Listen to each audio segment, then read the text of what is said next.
जय हिंद। आज का क्लास ब्लड क्लॉटिंग, जिसमें बताया जाएगा ब्लड कैसे जमता है। कल तक बताया गया कि या पिछला वीडियो में बताया कि ब्लड क्या होता है, ब्लड कैसे निर्माण होता है, ब्लड कहाँ से निर्माण होता है। आज जानते हैं वो कैसे जमता है। चलिए बोर्ड पर आते हैं। क्लॉटिंग ऑफ ब्लड क्या पढ़ेंगे? Blood, clotting of blood, blood का जमना। ब्लड क्या बोलते हैं? खून, रक्त, या इसी को लहू बोलते हैं। लहू उर्दू शब्द लहू हो गया है। क्लॉटिंग ऑफ ब्लड,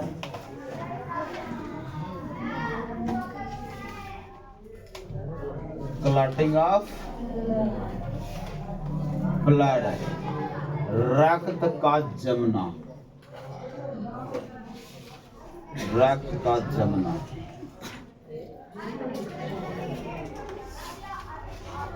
रक्त का जमना, इसको कैस्केडिंग प्रोसेस बोलते हैं। कैस्केडिंग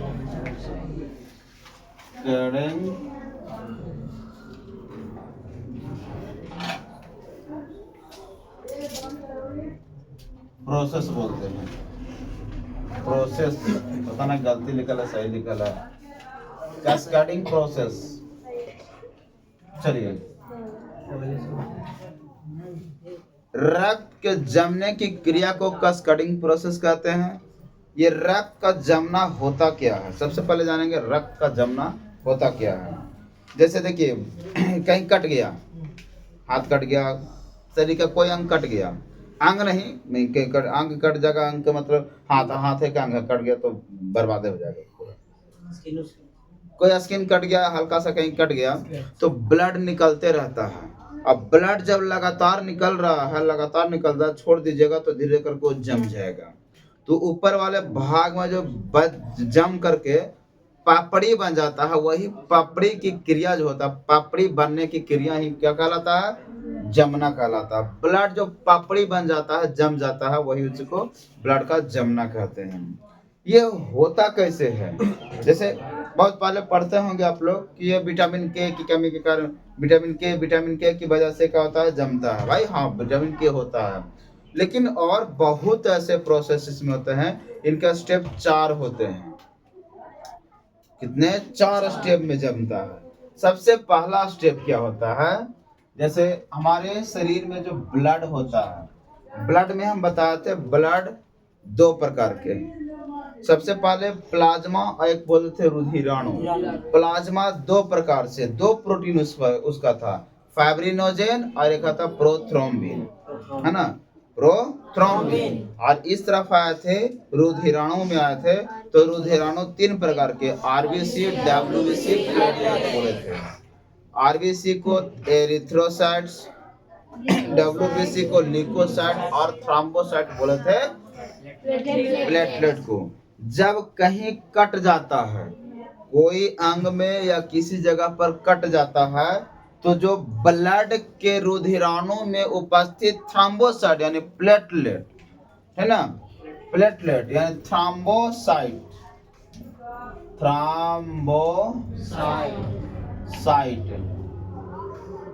थ्रोम्बोसाइट जैसे ही कटेगा तो बाहर आएगा। बाहर क्या है? वायु, है ना? वायु, यह वायु के संपर्क में आ जाएगा। पहला स्टेप क्या होगा? ये थ्रोम्बोसाइट जो है, थ्रोम्बोसाइट, यह वायु के संपर्क में आने पर यह थ्रोम्बोप्लास्टिन बना देगा। क्या बना देगा? Thromboplastin. First step clear? Thromboplastin, thromboplastin. देखिए सबसे पहला काम, जो हमारे ब्लड के रुधिराणु में उपस्थित थ्रोम्बोसाइट है, वह ब्लड हवा के संपर्क, वायु के संपर्क में आने से वह थ्रोम्बोप्लास्टिन बना देता है। वो थ्रोम्बोप्लास्टिन अब आगे बढ़ेगा। ये फर्स्ट स्टेप क्लियर? अब ये थ्रोम्बोप्लास्टिन सेकंड स्टेप में आते हैं। थ्रोम्बोप्लास्टिन, थ्रोम्बोप्लास्टिन हमारे शरीर में उपस्थित एक तत्व होता है जिसका नाम कैल्शियम है। केमिस्ट्री में आप लोग पढ़े होंगे, कैल्शियम 20 नंबर पर आता है। Ca उसका रासायनिक सूत्र होता है, संकेत होता है ना। तो यह थ्रोम्बोप्लास्टिन वायु के संपर्क थ्रोम्बोप्लास्टिन शरीर में उपस्थित कैल्शियम से जाकर मिल जाता है, दोस्ती कर लेता है। क्या कर लेता है? दोस्ती कर लेता है। और ये जैसे ही थ्रोम्बोप्लास्टिन इसके पास आता है तब बोलता है कि ये सुनो, मतलब उपस्थित इसमें जो कैल्शियम होता है उसको से दोस्ती कर लेता है। तो कहता है कि कहीं कट गया, अब इसको जमाना पड़ेगा, है ना। क्या करना है? जमाना पड़ेगा। तो इसमें एक और उपस्थित होता है जिसका नाम होता है प्रोथ्रोम्बिन। क्या नाम होता है उसको? प्रोथ्रोम्बिन। जो हम बताए थे प्रोथ्रोम्बिन में कि प्लाज्मा जो होता है उसमें दो पार्ट, एक होता है फाइब्रिनोजेन और एक होता है प्रोथ्रोम्बिन। तो जो फाइब्रिनोजेन होता है उसको नहीं, प्रोथ्रोम्बिन, ये इसमें इनएक्टिव रहता है। प्रोथ्रोम्बिन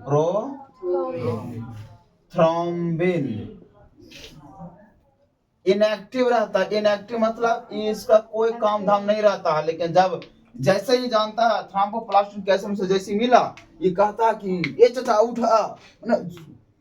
इनएक्टिव मतलब सोया हुआ है अपना, है ना, एक्टिव नहीं है, सोया हुआ है। तो कहता है चाचा उठा, कनु कट के लो, चाचा उठा कनु कट लो, है ना। और जिसको ट्रेनिंग दिया हुआ रहता है प्रोथ्रोम्बिन को कि जैसे ही तेरा पास जाएगा इन लोग मिल करके, तो तू समझ जाना कहीं ना कहीं कटल है, कहीं ना कहीं कटल है। तो जब तक ये इनएक्टिव है, मतलब सोया हुआ अवस्था में है, कुंभकर्ण जैसे पड़ा रहेगा आराम से, इसका कोई मतलब किसी से नहीं, कुछ भी है, कोई मतलब किसी से कुछ नहीं है ना, एकदम पड़ा रहेगा कुंभकर्ण की तरह। लेकिन ये काम करेगा कब? जब कट जाएगा तब।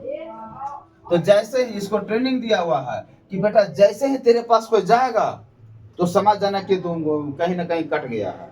तब हमको क्या करना है? जमाना है, बस खून को जमाना है। तो जैसे ही प्रोथ्रोम्बिन एक्टिव होता है, तो पहले से इनएक्टिव है तो प्रोथ्रोम्बिन, और एक्टिव जब हो गया, काम करना स्टार्ट कर दिया, तो हो जाता है थ्रोम्बिन। स्टेप नंबर दूसरा क्लियर। आते हैं स्टेप नंबर तीसरा में। कौन बन गया? थ्रोम्बिन। सुनिएगा, फर्स्ट स्टेप क्या था? जब हमारे अंग में कहीं पे कट गया, तो कटने के बाद जो थ्रोम्बोसाइट्स था वो वायु के संपर्क में आने से थ्रोम्बोप्लास्टिन बना दिया। First step clear. दूसरा स्टेप, थ्रोम्बोप्लास्टिन हमारे शरीर में उपस्थित कैल्शियम से मिलकर के एक्टिव कर देता है प्रोथ्रोम्बिन को। किसको? प्रोथ्रोम्बिन को। जब तक ये इनएक्टिव है तो लिखाएगा कच्ची प्रोथ्रोम्बिन है, और जब एक्टिव हो जाएगा, काम करने लगेगा इसमें, तो कौन हो जाएगा? थ्रोम्बिन। Second step clear. अब ये थ्रोम्बिन, जो थ्रोम्बिन आया वो थ्रोम्बिन अब बढ़ेगा आगे। अब हमारे शरीर में एक और जो प्लाज्मा के साथ जो प्रोटीन था, उसका नाम था फाइब्रिनोजेन। बताए थे फाइब्रिनोजेन। अब थ्रोम्बिन जो है फाइब्रिनोजेन से, फाइब्रिनोजेन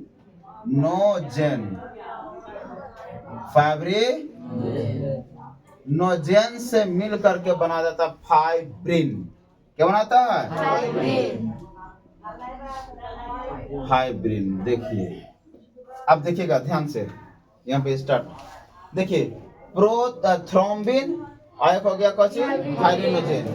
फर्स्ट स्टेप, थ्रोम्बोसाइट वायु के संपर्क में आने पर थ्रोम्बोप्लास्टिन शरीर में उपस्थित कैल्शियम से मिल करके प्रोथ्रोम्बिन को एक्टिव किया, तो बन गया थ्रोम्बिन। और थ्रोम्बिन जब फाइब्रिनोजेन जो प्लाज्मा में उपस्थित प्रोटीन होता है उससे मिलने के बाद बनाता है फाइब्रिन। क्या हो गया? फाइब्रिन। कहानी खत्म। चौथा स्टेप, ये फाइब्रिन जो होता है, फाइब्रिन कहता है फाइब्रिन, ये फाइब्रिन जो होता है अब किसी से कुछ संपर्क में आया होगा नहीं, अब फाइब्रिन का आकार होता है जाली के समान होता है। कैसा होता है?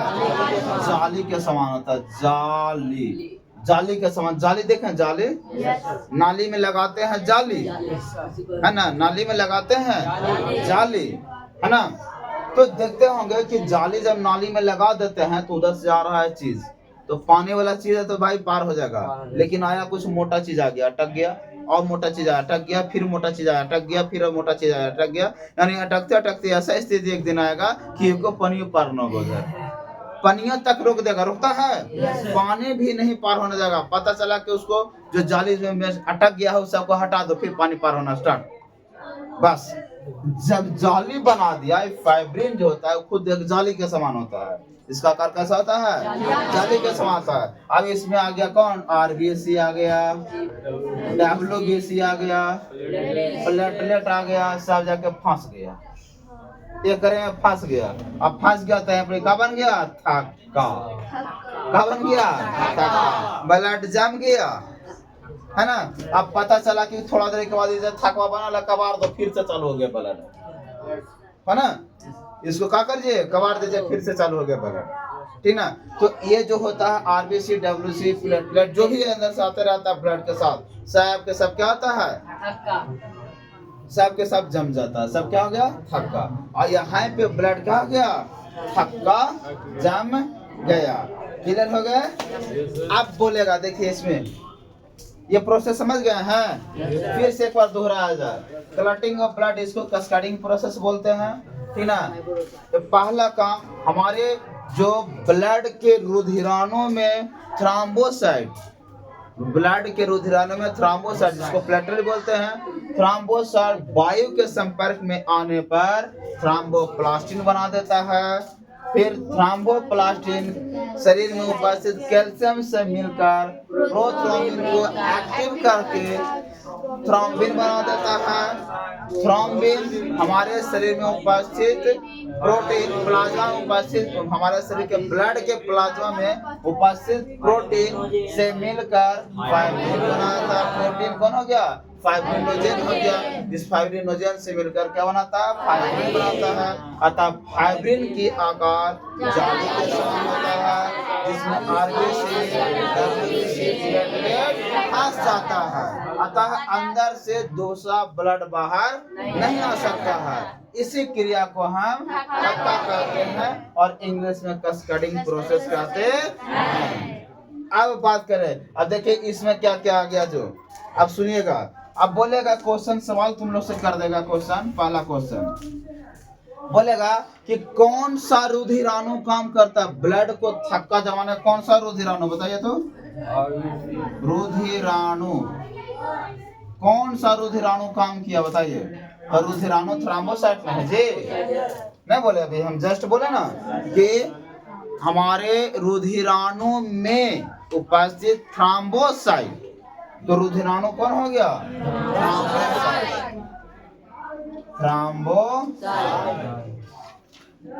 थ्रोम्बोसाइट, ठीक ना।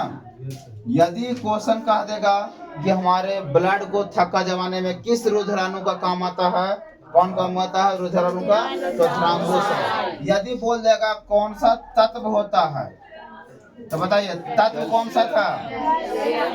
कैल्शियम तत्व हो गया, है ना। बोलेगा कौन सा प्रोटीन है बताइए? कौन सा प्रोटीन है? फाइब्रिनोजेन। फाइब्रिनोजेन समझ रहे हैं बउआ? आप लोग समझ रहे हैं? नहीं समझेंगे ना तो कमेंट कीजिएगा, हम आपको समझाएंगे। आप बोलेगा विटामिन, तब कहाँ जाएंगे? विटामिन जाली है रे बकवा, कैल्शियम का है। विटामिन के, अब देखिए तो नहीं पहले खाली वाला जानता था विटामिन के ब्लड को थक्का जमाता है। अब आज अब जब बड़ा हुआ तो पता चल नहीं, रुधिराणु के रूप में बोल देगा क्वेश्चन तो थ्रोम्बोसाइट मारेंगे। बोले कौन सा तत्व होता है, तो कौन सा प्रोटीन होता है, तो कौन सा होता है? विटामिन कौन होता है? क्या कहते तत्व, ऐसे को धातु भी कह सकते हैं। क्या बोल सकते हैं? धातु। सी का मतलब कैल्शियम। कैल्शियम। ठीक, यहाँ तक क्लियर है? किसी को समस्या यहाँ पे बताइए, कौन सा प्रोटीन थक्का जमाने में मदद करता है? कौन सा रुधिराणु? कौन सा धातु? कौन सा विटामिन? अब एक और बड़ी समस्या है, एक और बड़ी समस्या है। अब सोचिए, कहता है कि सर ये ब्लड का थक्का जम गया। क्या हो गया? ब्लड थक्का जम गया। सर ये तो सब हमारे शरीर में ही होता है। क्या होता है? हमारे शरीर में ही होता है। आई सर, तो इस शरीरिया में होता है तो अंदरे ब्लडवा भी होता है, वो अंदरे ये सब होवे करता है, तो फिर जमता अंदर काहे नहीं है? सवाल उठता है। तो अंदर में, शरीर के अंदर में एक एंटी क्लॉटिंग होता है।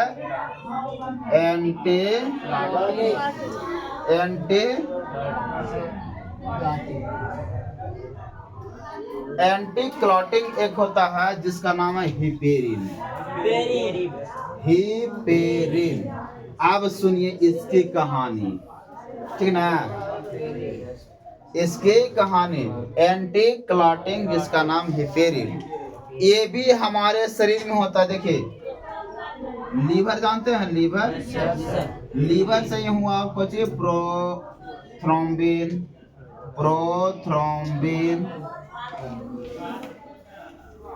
फाइब्रिनोजेन, और एक होता है कुछ हिपेरिन। हिपेरिन, ये तीनों है ना जो लीवरे से निर्माण होता है। हिपेरिन है, जब तक हमारे शरीर में एक्टिव रहेगा, जिंदा रहेगा, तब तक इन सब पर भारी पड़ता है। लेकिन सब मिलकर कहता कि ब्लड को जमाएंगे, लेकिन हिपेरिन कहता कि बेटा हमारा जिंदा रहते सोच भी न सकने, काट डालेंगे सबको। हिपेरिन कहता है, हिपेरिन जो होता है वो कहता है कि हम तुम लोग को जमाने नहीं देंगे, और इन लोग कहता है कि बेटा हम जमावे करेंगे, ठीक ना? लेकिन हिपेरिन के साथ एक समस्या है। हिपेरिन के साथ समस्या है, और हिपेरिन को लग जाएगा हवा तो बेचारा मर जाएगा। वो कौन? हिपेरिन। और जब हिपेरिन मर जाएगा तो कहा बेटा बोला कि नहीं जमाएंगे, सब मिलकर तो तर हिपेरिन मर लो रे, लेकिन जिंदा भर में उसको जला नहीं सकता है। तो हिपेरिन को हवा तभी लगेगा जब कट के वो बाहर आएगा, है ना? कहाँ आएगा? बाहर। अच्छा, शरीर के अंदर में है हिपेरिन, शरीर के अंदर में सारा का सारा ये है, तो अंदर ये है तो ये तो कहेगा जमाएंगे, और हिपेरिन कहेगा बेटा चक्कर पकड़ किया काट डालेंगे। अब यहाँ पे हिपेरिन कहता है कि हम तुमको जमाने नहीं देंगे, और ये कहता है कि हम जमाएंगे। ये कहता है कि सब मिलकर हम जमाएंगे, और ये कहता है तुमको जमाने ही नहीं देंगे। क्यों? क्योंकि हिपेरिन के पास हवा खाली नहीं जाना चाहिए, तब तक जिंदा रहेगा। हवा चला गया हिपेरिन के पास, हिपेरिन मर जाएगा। उतना दूर का हिपेरिन मर गया, उतना दूर का क्या होगा? ब्लड जम जाएगा। अब देखिए, जब कट जाता है तो ब्लड बाहर आने लगते हैं। जब ब्लड बाहर आने लगते हैं तो ब्लड के साथ मिलल कौन है? हिपेरिन भी। हिपेरिन भी आया था कहाँ? बाहर। अब बाहर में कौन चीज है? हवा। बाहर में क्या है? तो जितना दूर तक हवा लगेगा हिपेरिन बेचारा मर जाएगा। अब एक दिन तो एक्टिव हो ही जाएगा, जमा देगा धर के। क्या कर देगा? जमा। देखिए तो भगवान पता नहीं कैसे यूनिवर्सिटी में, कौन यूनिवर्सिटी में कितना भयंकर पढ़े होंगे जी, कितना बढ़िया से हम लोग को शरीर को रचना किए। सोचिए इस बात को, कितना बढ़िया से रचना किए। इन लोग कहा कि हम जमाए। अच्छा, ब्लड का जमना भी जरूरी है, कट जाए तो जमना भी जरूरी है, हम अंदर भी नहीं जमना चाहिए, उसके लिए हिपेरिन को दे दिए। बेटा तो बाहर जाएगा तो हिपेरिन को मर जाएगा, तखनी सब एक्टिव हो जाएगा। यानी कहने का मतलब कि कितना कॉम्बिनेशन बनाकर डाला हुआ है। सोचिए कितना बड़ा कॉम्बिनेशन है। सोचिए इस बात को कि यदि हिपेरिन मरा तो ब्लड जमेगा। हिपेरिन नहीं मरा तो ब्लड नहीं जमेगा। इन लोग का कहना है कि हम जमेवे करेंगे, ये कहता कि हम तुम्हें जम ही न देंगे। इसका साथ दुग्धा को डाल दिया कि बेटा बाहर में हवा लग लो बस तुम मर ही जाएगा। अब क्या होता है, जैसे देखे होंगे आप लोग डॉक्टर लोग को देखते होंगे सुई देते हुए। जब सुई देता है ना डॉक्टर लोग, ठीक ना, जब सुई देता है डॉक्टर तो देखिएगा कि दवाई भर लेगा, दवाई भर लेगा, पीट पीट के सब बाहर निकाल देगा। जितना एयर होता है ना बाहर निकाल के कुछ देर दवाइयों फेंक देता है, उधर फेंक देता है ना, हाँ थोड़ा सा चाप करके दवाइयों फेंक देता है। काहे पता है, उसमें एयर हवा नहीं होना चाहिए, नहीं तो हवा हुआ और ब्लड में डाल दिया, ब्लड में मतलब कि वेन में डाल दिया, तो जितना दूर तक वेन गया है और जहां तक हवा जाएगा तो बाहर से तो हवा, अब बाहर से हवा तो प्रवेश कर नहीं सकता है। अब बाहर से हवा प्रवेश नहीं कर सकता, अब बाहर से हवा पे इसमें डाल दिए, क्या कर दिया, बाहर से हवा डाल दिए। तो बाहर से हवा डालते हिपेरिन जहां तक वायु गया है, हवा गया है, वहां तक तो हिपेरिन मर गया, तो उतना दूर तक ब्लड क्या होगा, जम जाएगा।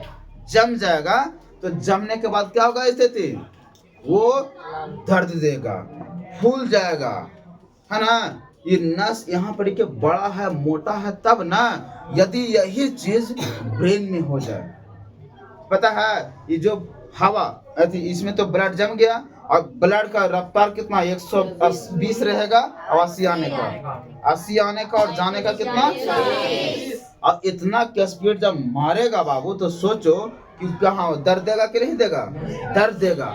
तो फिर डॉक्टर के पास जाओगे, या मांस में सुई देता है तो डॉक्टर दवाइयाँ पीट पीट के बाहर कर दिया तो ठीक है, नहीं किया या उसमें कुछ हवा बचा रह गया, अब भोग भाग के निकाल दिया, अब एक दिन के बाद कहोगे डॉक्टर साहब देखिए ना दर्द देता है ना, कची दर्द देता है, तो दर्द देता है मुझे डॉक्टर साहब बोलेंगे कि हमारी गलती है, बोलेंगे बाबू कि हमारी गलती है, हम दवाइयाँ में हवा रह गया था, बोलेगा अपन गलती नहीं, डायरेक्ट बोलेगा जाइए ना तो गर्म पानी करके ना तो बर्फ से सेक लिया, सेकेगा कि मैया के पापा के करके चिल्लाते रहोगे तो डॉक्टर का है। इसलिए कभी भी आप लोग को सुई पड़े, है ना, इंजेक्शन हो, इंजेक्शन मिले तो एक चीज याद रखिएगा कि देखिएगा कि क्या कर रहे हैं डॉक्टर साहब, है ना, कि देखिएगा कि डॉक्टर साहब पढ़ा लिखे होंगे या तो जानकार होंगे, ना तो पीट पीट के बाहर निकालेंगे, ना तो सबके दर्द से फुला के रख देंगे, ठीक है, कहीं के पे जख्म हो जाता है। खासकर नस वाली सुई जो होता है ना, नस वाली सुई में खास करके देना नहीं चाहिए, नहीं तो नस में यदि ब्लड रुक गया तो वो स्पीड में जाएगा तो नस को फाड़ देगा। इससे नस का फटना इंग्लिश में बोलते हैं हेमरेज कर जाना। क्या होना, हेमरेज कर जाना, नस को फटना, हेमरेज कर जाना। ये हमारे यहाँ जो इधर और शरीर के अलग भाग में मोटी मोटी नसें हैं तो भाई पार हो जाता है, लेकिन ब्रेन में बहुत पतली पतली नसें होती हैं, बहुत पतली पतली नसें होते हैं। कभी कभी ब्लड यहाँ पे जम गया, कभी किसी को मार दिया ब्रेन पर वहाँ पे जम गया, ब्लड जम गया, तो पता है क्या होता है, ब्लड तो अपना सर्कुलेशन तो रुकेगा नहीं भाई, वो तो जाते आते रहेगा। और उसी समय यदि नस फट गया तो नस को फटना हेमरेज कहते हैं। अब ब्रेन में फट गया तो कहता ब्रेन हेमरेज हो गया, तो ब्रेन हेमरेज से भी इंसान के मौत हो जाती है। तो ब्रेन हेमरेज कोई बीमारी नहीं है, लेकिन ब्रेन में जो ब्लड जम जाता है किसी कारणवश, ठीक ना, किसी कारणवश यदि जम जाता है तो वही ब्लड सर्कुलेशन की वजह से नस फट जाता है, जिसके कारण उसकी मौत हो जाती है। अतः इसे कहते हैं ब्रेन हेमरेज कर गया। तो ब्रेन हेमरेज नहीं, ब्रेन में का जो नस था, वेन था, वो ब्लड सर्कुलेशन के माध्यम से फट गया। ऐसी क्रिया को बोलते हैं हेमरेज होना, ठीक ना। ऐसी वजह से क्या होता है, हेमरेज हो जाता है। तो आप लोग जब भी आप लोग किसी को सुई दिलवाने जाइए, इंजेक्शन दिलवाने जाइए या खुद लेने जाइए, कभी ऐसा जरूरत पड़े तो लेना चाहिए, तो इस बात को याद रखिए और ध्यान में रखिए कि आपके जो डॉक्टर साहब हैं वो दे रहे हैं तो ब्लड जो दवा है वो दवा को कुछ बाहर किए हैं कि नहीं, या उसके अंदर हवा है कि नहीं। हवा रहेगा तो आप बोलिए कि हम इसको नहीं लेंगे, उसको हवा को निकालिए, ठीक ना, क्योंकि नहीं जब तक निकलेगा तब तक आपको स्थिति क्या होगा, समझ गए ना, कि वहाँ पर का जहाँ पे जाएगा उस जगह पर एंटी क्लॉटिंग हो जाए। एंटी क्लॉटिंग जो हेपेरिंग होता है, हेपेरिंग मर जाएगा। अब मरने के बाद उस जगह पर थक्का बना देगा। क्या बना देगा, थक्का। अतः इसी क्रिया को बोलते हैं ब्लड का थक्का जम जाना, ठीक ना। हेपेरिन मर गया बाबू जिस जगह पर वो आइए सबसे बड़ी बात कि प्रोथ्रोम्बिन, फाइब्रिनोजेन और हिपेरिन तीनों एक ही चीज से, लीवर से निर्माण होता है। तीनों के तीनों किससे निर्माण होता है? लीवर से। वो हीमोफीलिया नामक बीमारी होता है।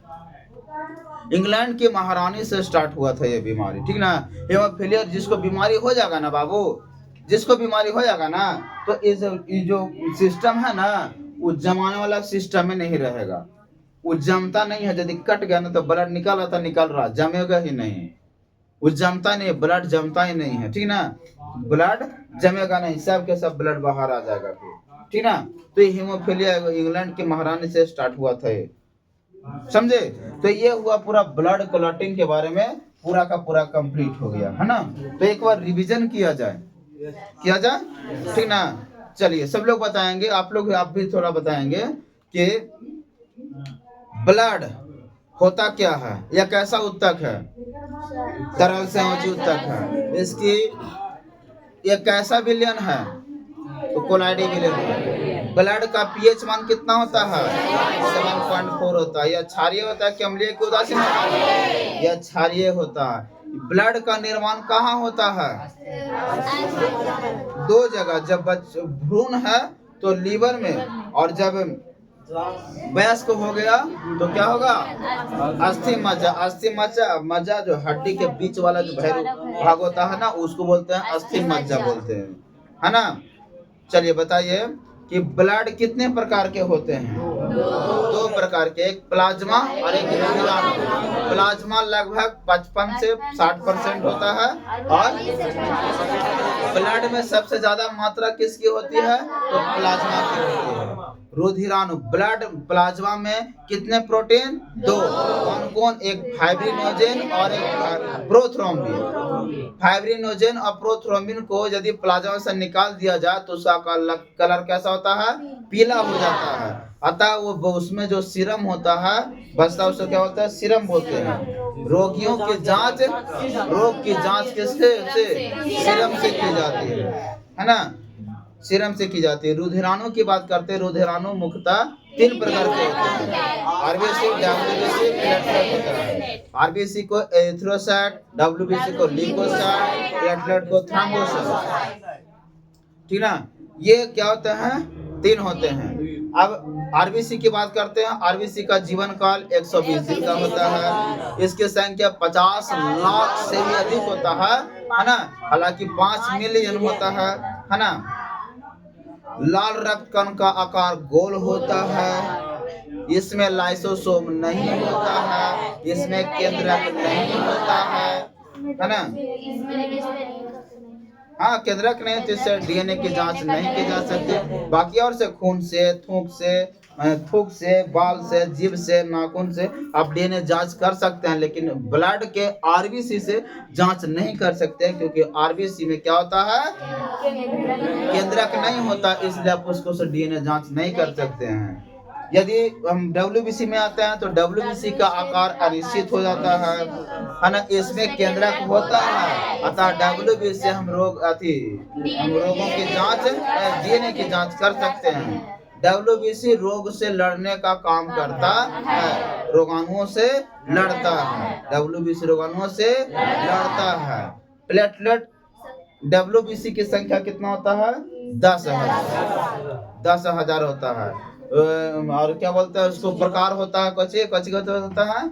एंटीबॉडी हो गया, मोनोसाइट हो गया, लिम्फोसाइट या टी सेल भी इसको बोलते हैं। टी लिम्फोसाइट भी बोलते हैं, इसको टी सेल बोलते हैं।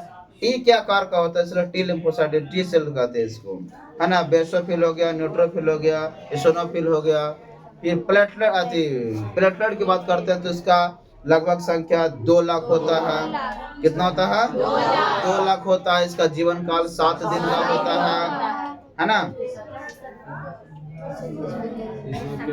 और इसमें केंद्रक नहीं होता है, सही से भी हम डीएनए की जांच नहीं कर सकते। यह शक्ति को प्रदान करता है। एक और चीज, यदि किसी को देखिए, जैसे प्रतिदिन इंसान को 30 लाख रक्त कण का निर्माण होता है। प्रत्येक दिन होता है।